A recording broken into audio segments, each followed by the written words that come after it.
যে আমাদেরকে এমনভাবে অবস্থান নিতে হবে যাতে করে ফ্যাসিবাদীরা পুরনো কৌশলে আন্দোলন ধ্বংস করতে না পারে।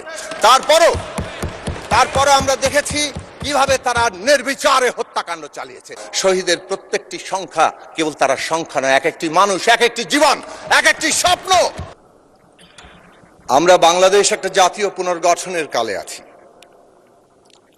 এই পুনর্গঠনের প্রয়োজনীয়তা বাংলাদেশের রাজনীতিতে বহু আগেই তৈরি হয়েছিল, কিন্তু কোন একটা রাজনৈতিক প্রশ্ন, একটা রাজনৈতিক ব্যবস্থার মধ্য দিয়ে মানুষ যে অভিজ্ঞতার মধ্য দিয়ে যায়, সেই অভিজ্ঞতা মধ্য দিয়েই সেই প্রশ্নটা দিনে দিনে গুরুত্ব লাভ করতে থাকে।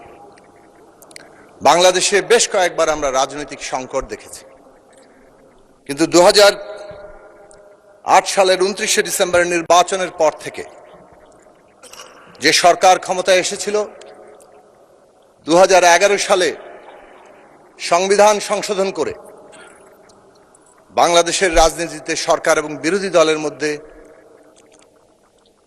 যে দুর্লভ ঐক্য 1996 সালে তৈরি হয়েছিল নির্বাচনের জন্য তত্ত্বাবধায়ক ব্যবস্থা, সেই ব্যবস্থা বাতিল করে দেয় এবং সেখান থেকেই বলা চলে বাংলাদেশে একটি নতুন করে একদলীয় শাসন ব্যবস্থা কায়েমের সূত্রপাত ঘটে এবং সেই অভিসন্ধি পরিষ্কারভাবে পরবর্তী প্রতিটি সময়ের মধ্যেই আমরা দেখতে পাই যে দিনে দিনে শক্তিশালী হয়েছে এবং শেষ পর্যন্ত নির্বাচন ছাড়া, জনগণের সম্মতি ছাড়া এই দেশে একটা জবরদস্তি, কর্তৃত্ববাদী এবং ফ্যাসিস্ট শাসন ব্যবস্থা তার চূড়ান্ত রূপ নিয়েছিল। এই যে ব্যবস্থা, এই ব্যবস্থা যত অগ্রসর হয়েছে ততই এই দেশে জাতীয় পুনর্গঠনের প্রশ্নটি তার গুরুত্ব তৈরি করেছে এবং জনগণের মধ্যে সেটা একটা ব্যাপক প্রভাব বিস্তারকারী রাজনৈতিক এবং কেন্দ্রীয় প্রশ্ন হিসেবে হাজির হয়েছে। রাজনীতি শাস্ত্রে একটা কথা আছে, when idea grips the society it becomes a material force। যখন একটা চিন্তা সমগ্র মানুষকে আচ্ছন্ন করে তখন সেটা বাস্তব শক্তিতে পরিণত হয়, রাজনৈতিক শক্তিতে পরিণত হয়।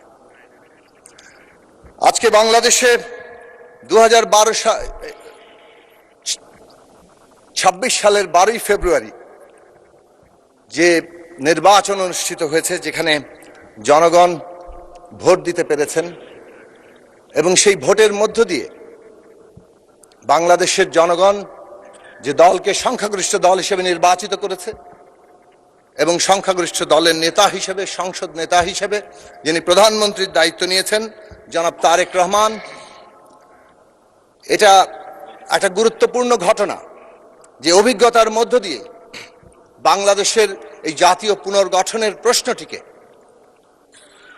উপলব্ধি কেবল করেননি, তাকে বাস্তব রূপ দেওয়ার জন্য প্রতি পদে পদে তার যে ভূমিকা রাখা সেটা রেখেছেন। অবশ্যই এই যে বাস্তবতার প্রয়োজন অনুযায়ী রাজনীতিকে পুনঃসজ্জিত করার যে ধারাবাহিকতা বিএনপির প্রতিষ্ঠাতা শহীদ প্রেসিডেন্ট জিয়া রহমান এবং বেগম খালেদা জিয়া, যিনি তার ভূমিকার মধ্য দিয়ে বাংলাদেশের সকল মানুষের কাছে জীবন্ত অবস্থাতেই শ্রদ্ধেয় হয়ে উঠেছিলেন, তার ধারাবাহিকতা আছে। তারাও তাদের কালে এই ভূমিকা রেখেছেন। কিন্তু বাংলাদেশে বলা চলে এই যে জাতীয় পুনর্গঠনের প্রশ্নটি 14 সালের সম্পূর্ণ একটা নির্বাচনের আগেই যারা 153টি আসন নির্বাচিত ঘোষণা করেছিল, এরকম অভূতপূর্ব একটি অবস্থা তৈরি হয়েছিল। তারপরে এই প্রশ্ন বেগম খালেদা জিয়ার নেতৃত্বেই বিএনপির মতো বড় রাজনৈতিক দল যারা রাষ্ট্র ক্ষমতায় ছিল, তারা এই দেশে পরিবর্তনের জন্য ভিশন 2030, যেখানে সাংবিধানিক পরিবর্তনের প্রশ্ন ইঙ্গিত করেছিলেন। কিন্তু আমরা দেখেছি তার পরবর্তীকালে বাস্তবতা যে অনুযায়ী এগিয়েছে, বর্তমান প্রধানমন্ত্রী সেই বাস্তবতাকে উপলব্ধি করেই প্রয়োজনীয় পরিবর্তন এবং জনগণের আকাঙ্ক্ষাকে ধারণ করার জায়গাগুলোকে আমাদের সামনে হাজির করেছেন। তার ধারাবাহিকতাতেই এটা বলবো যে দলের পক্ষ থেকে তারা 27 দফা দিয়েছিলেন 2022 সালের 19শে ডিসেম্বর, এবং আমরা গণসংহতি আন্দোলন এবং আমাদের জোট গণতন্ত্র মঞ্চ আমরা যারা 14 দফা কর্মসূচি নিয়েছিলাম, আমরা যখন যুগপৎ আন্দোলনের প্রস্তুতি নিচ্ছিলাম আরো 39টি দল মিলে, আমরা তখন 31 দফা প্রণয়ন করেছি। সেটা ছিল পরিস্থিতির প্রয়োজনীয়তার জায়গা থেকে আরো এক ধাপ অগ্রসর অবস্থা। সেই লড়াই আমরা দেখেছি কিভাবে তৈরি হয়েছে। গুম, খুন, মামলা, হামলা, বিরোধী দলের সকল দল যারা লড়াই করেছেন কিভাবে হত্যা, নির্যাতন মুখোমুখি হয়ে এই সময়কাল পাড়ি দিয়েছেন, কিভাবে সংগ্রামে স্যাবোটাজ করে এক একটি আন্দোলনকে ধ্বংস করা হয়েছে। সেই সব পর্ব পাড়ি দিয়ে এই রাজনৈতিক লক্ষ্য কর্মসূচি মানুষের সামনে এসেছে। এর আগের বক্তব্য আমরা বলার চেষ্টা করেছি যে এই যে জমিন পাটাতন, এই পাটাতন তৈরি হয়েছে বাংলাদেশের সকল মানুষের মধ্যে, যে এই রাষ্ট্র ব্যবস্থা না বদল ঘটলে বাংলাদেশ এগোতে পারবে না। আমরা একটা ক্রস রোডে দাঁড়িয়েছি, যে ক্রস রোডে বাংলাদেশ এগোবে না স্থবিরতার দিকে যাবে, এটা নির্ভর করছে জাতীয় পুনর্গঠনের উপরে, যে জাতীয় পুনর্গঠন রাজনৈতিক, অর্থনৈতিক এবং অবশ্যই সাংস্কৃতিক। ফ্যাসিবাদ এই সব ক্ষেত্রেই বাংলাদেশকে স্থবির, এমনকি একটা বিপর্যয় অবস্থা সৃষ্টি করার জায়গায় নিয়ে গিয়েছিল। সেই জায়গার লক্ষ্যে দাঁড়িয়েই যদিও তারা আমি নির্বাচন করে সাময়িক সাফল্যে উৎফুল্ল ছিল, কিন্তু মানুষের মধ্যে তাদের ক্ষোভ কেবল দানাই বেঁধেছে। যে ক্ষোভের উদ্গীরণ আমরা দেখেছি। জি, আচ্ছা, ঠিক আছে, 5 মিনিট, সর্বোচ্চ 5 মিনিট, ধন্যবাদ। তো এই ধারাবাহিকতাই জুলাইয়ের ছাত্র শ্রমিক জনতার গণ অভ্যুত্থান তৈরি হয়েছে। অবশ্যই প্রত্যেকটি আন্দোলনেই নেতৃত্ব থাকে, এবং সেই নেতৃত্ব যখন মানুষের কাছে গ্রহণীয় হয়ে ওঠে তখন সেই নেতৃত্ব সফল হয়। আমাদের ছাত্ররা সামনে এসেছিল, কিন্তু সেই আন্দোলনকে এই সমস্ত রাজনৈতিক দলগুলি সমর্থন করেছে। আমি পরিষ্কার করে এখানে বলতে চাই, ইতিহাসের রেকর্ড হিসেবে 5ই জুলাই আমরা পরিষ্কারভাবে এই আন্দোলনের প্রতি আমাদের সমর্থন ঘোষণা করেছি। 6ই জুলাই বিএনপি মহাসচিব তারা প্রেস কনফারেন্স করে এই আন্দোলনের প্রতি সমর্থন ঘোষণা করেছে, এবং এই কথাগুলো রেকর্ডে থাকা দরকার। হ্যাঁ, একটা সময় এসে যখন ফ্যাসিবাদীরা বলল যে এটা বিরোধী দলের আন্দোলন, বিরোধী দল হাইজ্যাক করছে, তখন কৌশলগত কারণে রাজনৈতিক দলগুলো, আমি ব্যক্তিগতভাবে তার সাক্ষ্য দিতে পারি, বিএনপি মহাসচিবের সাথে এ বিষয় নিয়ে আলোচনা হয়েছিল যে আমাদেরকে এমনভাবে অবস্থান নিতে হবে যাতে করে ফ্যাসিবাদীরা পুরনো কৌশলে আন্দোলন ধ্বংস করতে না পারে। তারপরও আমরা দেখেছি কিভাবে তারা নির্বিচারে হত্যাকাণ্ড চালিয়েছে। হেলিকপ্টার থেকে গুলি করে পর্যন্ত তারা গিয়েছে, রীতিমতো ব্রাশ ফায়ার করে মানুষ মেরেছে, এবং শহীদের সংখ্যা নিয়ে এই বিতর্ক খুবই অনাকাঙ্ক্ষিত। এটা মাঝখানে বলে রাখলাম, শহীদের প্রত্যেকটি সংখ্যা কেবল তারা সংখ্যা নয়, এক একটি মানুষ, এক একটি জীবন, এক একটি স্বপ্ন। সেই স্বপ্নের জায়গাগুলোকে আমরা যাতে সংরক্ষণ করি এবং তাদের মর্যাদা দেই, রাষ্ট্রীয় মর্যাদায় অভিষিক্ত করি। আমি একটু দ্রুত করব। এই যে অভ্যুত্থান, সেই অভ্যুত্থান এই রাজনৈতিক, অর্থনৈতিক এবং সাংস্কৃতিক পরিবর্তন তাকে আরো বেশি গভীর মানুষের আকাঙ্ক্ষায় পরিণত করেছিল, এবং তার রূপ হিসেবে আমরা সবাই মিলে এই প্রস্তাব দিয়েছিলাম। এ কথা আবারও বলতে, রেকর্ডের জন্য প্রস্তাব দিয়েছিলাম যে অন্তর্বর্তী সরকারের কাজ হবে এটাকে ফ্যাসিলিটেট করা, এই যে সকলের আকাঙ্ক্ষাকে ধারণ করা। ঐকমত্য কমিশন গঠিত হয়েছে, তার ইতিহাসটা এখানে রেকর্ড থাকা দরকার ছিল। যদিও মাননীয় স্বরাষ্ট্রমন্ত্রী এর আগে, যেহেতু তিনি প্রতিটি বৈঠকে উপস্থিত ছিলেন, অনেক কথা বলেছেন। আমি দুটো বিষয় তুলব। 1 নম্বর বিষয় হচ্ছে, ঐকমত্য কমিশনের কাজ ছিল ঐকমত্য তৈরি করা, এবং যখন প্রথম দিকে আলোচনা শুরু হলো এবং প্রথম গুরুত্বপূর্ণ প্রশ্ন 70 অনুচ্ছেদ সংবিধানে বদল হবে কিনা, তখন যখন আলোচনা ঠিক হলো, সেই দিনই ঠিক হয়েছিল দ্বিমত থাকলে কি সমাধান হবে, এবং সেই দিন বলা হয়েছিল যে নোট অফ ডিসেন্ট দেওয়া যাবে, কারণ রাজনৈতিক দলগুলো বলছিল 2টি এক্সেপশন রেখে আস্থা ভোট এবং বাজেট, অর্থ বিল, এই দুটো এক্সেপশন রেখে 70 অনুচ্ছেদ করা। বিএনপি সহ আরো কয়েকটি দল বলেছিল আরো দুটো জিনিস যুক্ত করা দরকার, জাতীয় নিরাপত্তা এবং যুদ্ধ পরিস্থিতি, সংবিধান সংশোধন। তখন প্রশ্ন এসেছিল যে এখানে সমাধানের পদ্ধতি হবে নোট অফ ডিসেন্ট দেওয়া যাবে এবং দলগুলো তাদের নির্বাচনী ইস্তেহারে তাদের প্রসঙ্গ উত্থাপন করবেন, যে দল বিজয়ী হবেন তাদের চিন্তা তারা বাস্তবায়ন করতে পারবেন, এবং সেটাই জুলাই জাতীয় সনদে লেখা হয়েছে। This is number one, it should be recorded. Number two, July জাতীয় সনদ নোট অফ ডিসেন্ট সহই আমরা স্বাক্ষর করেছি। প্রশ্ন ছিল সবাই যাবেন এবং যে দল বিজয়ী হবে তারা তাদের মতো করে করবেন। তারপরে আসলো বাস্তবায়নের প্রশ্ন।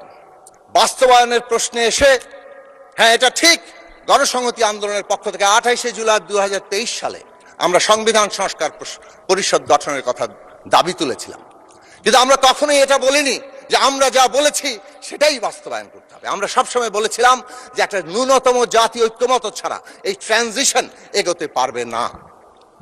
এই প্রশ্নটি খুব গুরুত্বপূর্ণ যে আজকে ন্যূনতম জাতীয় ঐক্যমত্য তৈরি হয়েছিল কিনা। আমরা দেখেছি বাস্তবায়ন প্রশ্নে যখন অনৈক্য, তখন ঐকমত্য কমিশন তাদের মতো করে কিন্তু একতরফা সিদ্ধান্ত দিয়েছেন এবং সেই সিদ্ধান্ত সকলের মধ্যে ঐকমত্য তৈরি করেনি।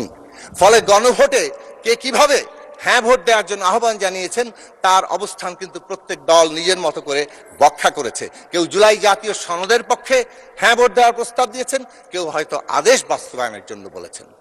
এই বিতর্ক আমরা নিজের মধ্যে করেছি। আমরা প্রশ্ন করতে চাই, জুলাই জাতীয় সনদ আমাদের প্রত্যেকের দাবি আছে, প্রত্যেকের আকাঙ্ক্ষা অনেক উচ্চ, কিন্তু জুলাই জাতীয় সনদেও যতটুকু আছে তার অক্ষরে অক্ষরে বাস্তবায়নের জন্য যখন সংখ্যাগরিষ্ঠ দল ঘোষণা দেয়, তখন সেটাও বাংলাদেশের রাজনৈতিক অগ্রগতির জন্য অত্যন্ত গুরুত্বপূর্ণ একটা জায়গা। জুলাই জাতীয় সনদ লিখিত আছে, এখানে কারো এখান থেকে পিছিয়ে যাওয়ার জায়গা নেই। রক্তে লেখা দলিল, এই সংসদ জুলাই জাতীয় সনদের রক্তের জন্য আবদ্ধ। ধন্যবাদ মাননীয় সদস্য।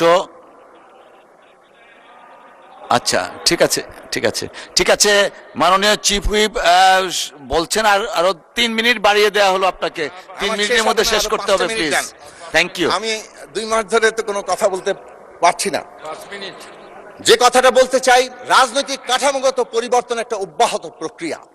সময়ের প্রয়োজনে, অর্থনৈতিক, সামাজিক, সাংস্কৃতিক ব্যবস্থার প্রয়োজনেই রাজনৈতিক কাঠামোগত পরিবর্তনের প্রশ্ন আসে। বাংলাদেশ 54 বছরের অন্তত একটা গুরুত্বপূর্ণ অংশ, বিশেষভাবে গত 17 বছর আমরা দেখেছি দিনে দিনে ক্রনিক ক্যাপিটালিজম, কিভাবে রাষ্ট্র ক্ষমতা ব্যবহার করে পোষ্য অর্থনীতি তৈরি হয়েছে, কিভাবে রাষ্ট্র ক্ষমতা ব্যবহার করে ধন সম্পদ লুট করে নিজেদের ব্যক্তিগত পকেটে ঢোকানো আর বিদেশে পাচার করার জায়গা তৈরি হয়েছে। এই অর্থনৈতিক ব্যবস্থা যদি বহাল থাকে তাহলে বাংলাদেশ এগোতে পারবে না, এবং এই ধরনের অর্থনৈতিক ব্যবস্থা একটা ফ্যাসিস্ট ব্যবস্থাকেই তার সাথে সঙ্গতিপূর্ণ করে তোলে। আমরা পরিষ্কারভাবে সে কারণে মনে করি অর্থনৈতিক এবং সামাজিক সাংস্কৃতিক প্রশ্ন এই যে রাষ্ট্র কাঠামো পরিবর্তনের সাথে অঙ্গাঙ্গিভাবে যুক্ত। এবং 31 দফা এবং তার পরবর্তীতে জুলাইয়ের এই যে প্রশ্ন, এবং আমরা যদি দেখি আমাদের যুগপৎ জোট এবং বিএনপির যে নির্বাচনী ইস্তেহার, বাংলাদেশে একটা অর্থনৈতিক, সামাজিক, সাংস্কৃতিক পরিবর্তনের জন্য দৃঢ় প্রতিজ্ঞা ঘোষণা করেছে। বাংলাদেশের প্রথম কথা হচ্ছে সামাজিক সুরক্ষা খাতকে এমন ভাবে আনা হয়েছে যাতে আমাদের দেশের মানুষ আগে স্বস্তিতে থাকে। দ্বিতীয় কথা, মানুষের আয় যাতে বাড়ে, শিক্ষা, স্বাস্থ্য, কর্মসংস্থানকে প্রাধান্য দেওয়া হয়েছে। আর একদিকে বিনিয়োগ নির্ভর কর্মসংস্থানমুখী একটা অর্থনৈতিক ব্যবস্থা গড়ে তোলার উদ্যোগ নেওয়া হয়েছে। এই দেশে আমরা দেখেছি এডিপি নেওয়া হয় কিন্তু এডিপি বাস্তবায়ন হয় না, অথবা প্রকল্প এমনভাবে নেওয়া হয় নানা রকম ইন্টারেস্ট গ্রুপ প্রকল্পের মধ্যে তাদের স্বার্থ চরিতার্থ করে। পুরো কাঠামোগত বদল আনা হচ্ছে, যে কাঠামোগত বদলে এই দেশে পাবলিক ইনভেস্টমেন্ট বাংলাদেশের যেমন জনগণের উপকার আসবে, তেমনি একই সাথে তা বেসরকারি বিনিয়োগকেও চাঙ্গা করবে, উৎসাহিত করবে। এই অর্থনৈতিক নীতি দর্শনে বাংলাদেশকে $1 ট্রিলিয়ন অর্থনীতি নেবে, কিন্তু কেবল সেটা অর্থনীতির আকারেই বড় নয়, একটা অন্তর্ভুক্তিমূলক অর্থনৈতিক ব্যবস্থা গড়ে তোলা, যেখানে দেশের শ্রমিক, কৃষক, মেহনতি মানুষ, যারা গরিব মানুষ, তারা অন্তর্ভুক্ত হবেন, এবং কেবল অন্তর্ভুক্ত নয়, নাগরিক মর্যাদায় বাঁচার মতো মর্যাদা নিয়ে থাকবেন। এই সরকারের একটি গুরুত্বপূর্ণ অর্থনৈতিক দৃষ্টান্ত আপনাদের সামনে হাজির করে বলবো যে কিভাবে ডিরেকশন চেঞ্জ হচ্ছে। বিদ্যমান জ্বালানি সংকট চলছে আন্তর্জাতিক কারণে। আমরা এই সরকারকে দেখেছি মাননীয় প্রধানমন্ত্রীর নির্দেশনায় যে একটা ক্রাইসিস কিভাবে অপরচুনিটিতে পরিণত হতে পারে। অপরচুনিটিতে পরিণত করার জন্য, সংকটকে সুযোগে পরিণত করার জন্য ইতিমধ্যেই দুটো গুরুত্বপূর্ণ পদক্ষেপ নেওয়া হয়েছে। এক, ব্যাপেক্সকে শক্তিশালী করে রিগ কিনে আমাদের দেশে যে পরিমাণ গ্যাস আছে যা ইতিমধ্যেই নানাভাবে পুরনো। ধন্যবাদ মাননীয় সদস্য। একদম সর্বোচ্চ টাইম আপনাকে অ্যালোকেট করা হয়েছে amongst all the members. 1 minute পাবেন। 1 মিনিট প্লিজ। আর একটা গুরুত্বপূর্ণ বিষয় হচ্ছে রিনিউয়েবল এনার্জিতে ট্রান্সফরমেশন। বাংলাদেশের এই ক্রাইসিসকে সম্পূর্ণভাবে আমাদের নিজের পায়ে দাঁড়ানোর জন্য রিনিউয়েবল এনার্জি, এই যে নবায়নযোগ্য জ্বালানিতে ট্রান্সফার করা, এইটা একটা যুগান্তকারী ঐতিহাসিক সিদ্ধান্ত। সুতরাং অর্থনৈতিক ব্যবস্থাকে জনগণের উপযোগী করে তোলার যে গুরুত্বপূর্ণ পদক্ষেপ নেওয়া হয়েছে, সেই গুরুত্বপূর্ণ পদক্ষেপ আমরা আজকে আমাদের দিশাটাকে কিংবা ডিরেকশনটাকে ঠিক করে দেয়।